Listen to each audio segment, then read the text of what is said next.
Hello and welcome back to another update where I cover the latest developments throughout the front line in the Russo-Ukrainian war. It is your host Weeb Union, and in this one we start out in the direction of Sukhar, where the Russians have attacked not just the town itself, but also the industrial area in between that of Hrynik and Sukhar.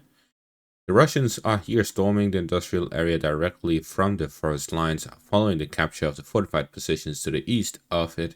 The Russians are storming the industrial zone, capturing the eastern parts of it and fighting over the western parts. There's no significant buildings that the Ukrainians can use, nor significant defenses within the industrial area. However, it is a mine like the other mines, which means that there is some underground fighting that needs to be done, and there's also the heights around the mining area.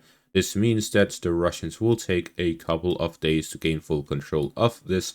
However, we see that in the direction of Hrynik, the Russians are heavily bombarding the town, but not really progressing beyond the foothold they gained in the school area and in northern parts of the town. And in regards to that, the Russians seem to be focusing more on Sukhar, which they have now captured the fortified positions to the east of the town, finalizing the full control over the defensive line between Sukhar and Novohradivka in the north.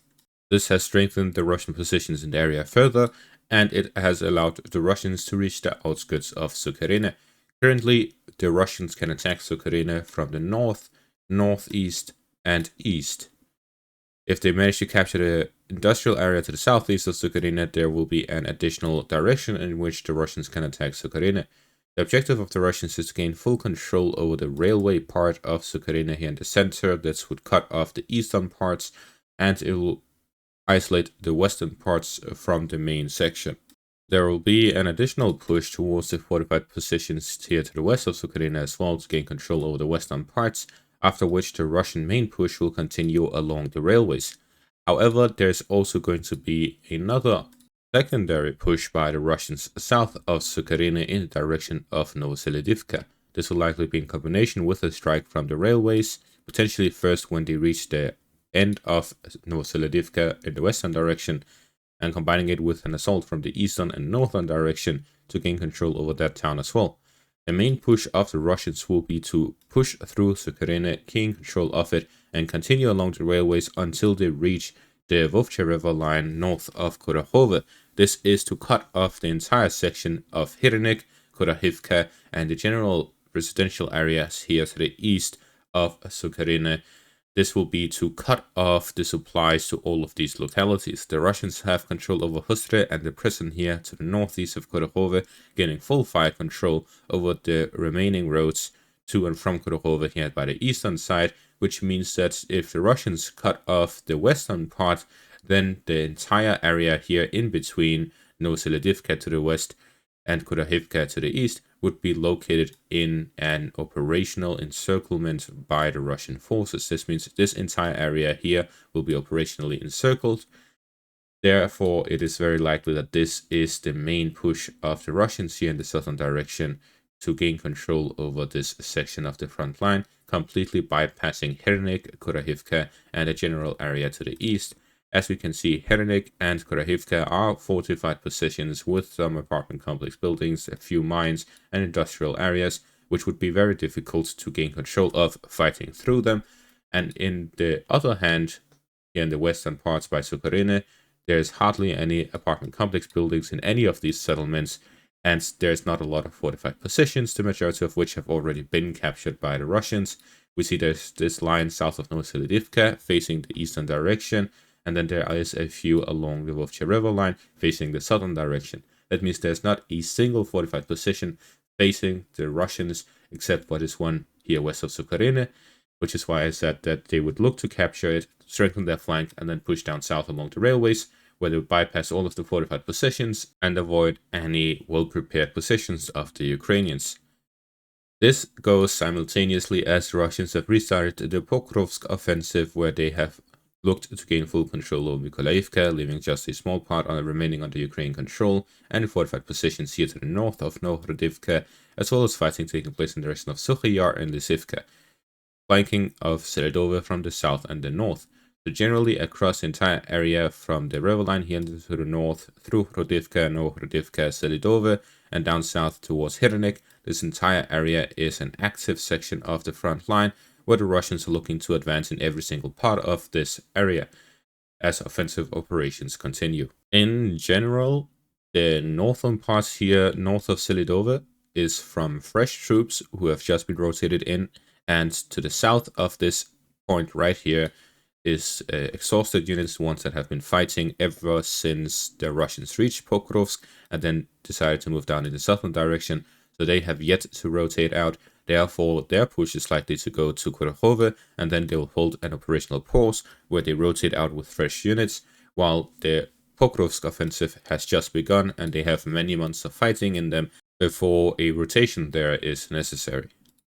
Moving on to the Toretsk section, we see here near New York, the Russians have managed to start storming the fortified positions of the Ukrainians northwest of New York, where they've captured the first one and are fighting towards the next lines of defensive positions. This is likely to secure the western flank of their push towards Leonidivka and to launch further operations in this northern direction towards Petrivka and capturing generally the fortified positions along the road.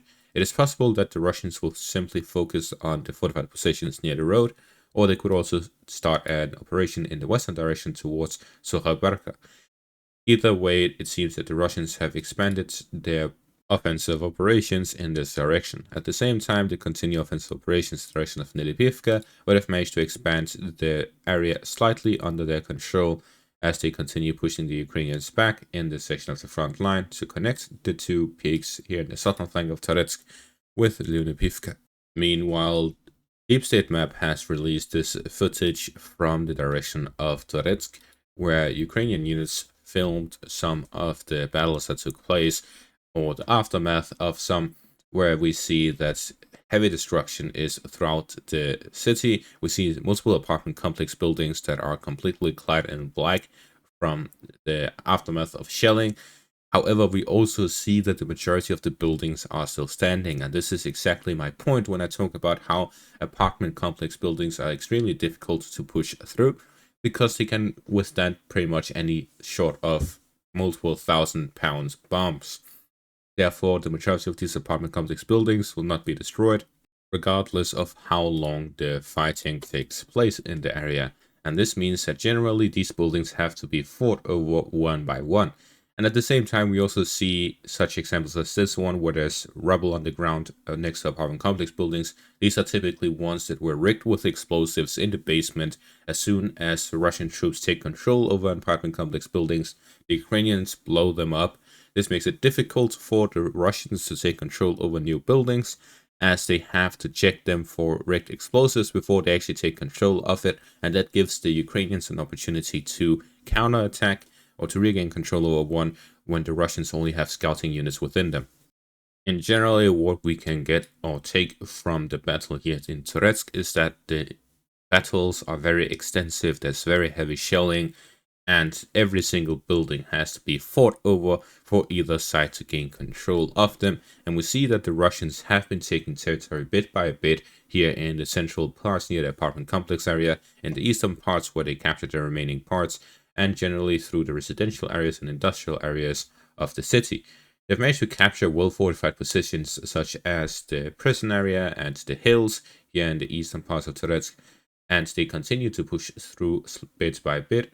And this generally shows that the Russian offensive here, although it doesn't have a lot of updates, and the updates are slow and not very extensive, they don't capture a 10 square kilometers, they capture half a square kilometer. And this generally indicates how difficult it is to fight through in urban areas and how many troops are needed to hold all of these buildings and to fight over all of these buildings. And generally, casualties in a city area is much more dense than in other areas.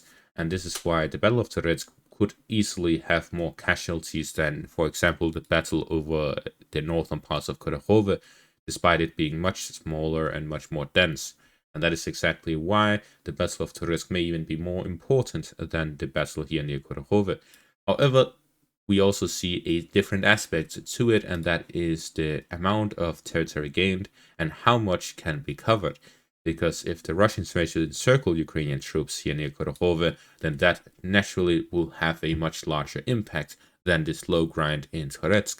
Therefore, there is this balance between which side has the most soldiers, how well are they being fought, and what is the speed in these open fields. Because in these open fields, speed is what matters, and the Russians are still going about this in a slow manner. But this also means that the Ukrainians are sending a lot of troops to the buildings. And generally, if the Russians expand to more areas where the Ukrainians are forced to send more troops, then they are speeding up this long process of attempting to destroy the Ukrainian army, and that is really where the determining factor comes in. For example, the Battle of Vuhledar, we see that the Russians have control over the eastern part of it, but the Ukrainians are still attempting to withdraw their units from the area. And as we can see with this image here, the Russians are heavily bombarding any such attempts by the Ukrainians. And this means that whenever the Ukrainians attempt, some may even escape. However, I do not believe that that percentage or that rate at which Ukrainian soldiers actually manage to escape is very high, and therefore I don't understand why they are attempting to withdraw instead of surrendering or simply staying inside to fight until the last man, because withdrawing from a siege that is under direct fire control is pretty much exactly speeding up such a siege, which will mean that the Russian soldiers sieging the city will be less tired, less exhausted, and in the end, it will benefit the Russians more that the Ukrainians simply walk out into the open instead of, say, staying inside the fortified areas. So this move actually confuses me, and I don't understand why they would attempt such a plan at the heavy cost it takes.